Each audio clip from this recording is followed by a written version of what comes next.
అప్పుడే దేవసేన కూడా దర్శనార్థం వచ్చారు. అప్పుడే మీరు వచ్చే సమయం కావడంతో వారిని ముఖద్వారం నుండి కాకుండా పక్కదారి నుండి వెళ్ళమన్నారు. బాహో, ఏంటి ప్రవర్తన? బాధితుడిని బెదిరిస్తున్నావు. ప్రతిమాలితే నిజాలు బయటికి రావు మహారాజా. ఈ హద్దులు అతిక్రమిస్తున్నావు బాహుబలి.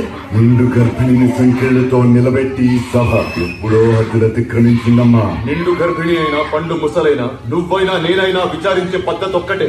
అసలేం జరిగిందో తెలుసా నీకు? ఏం జరిగింది దేవసేన? శివాలయంలో ఆడవాళ్ళందరినీ ఒక వైపుకి రమ్మన్నాడు.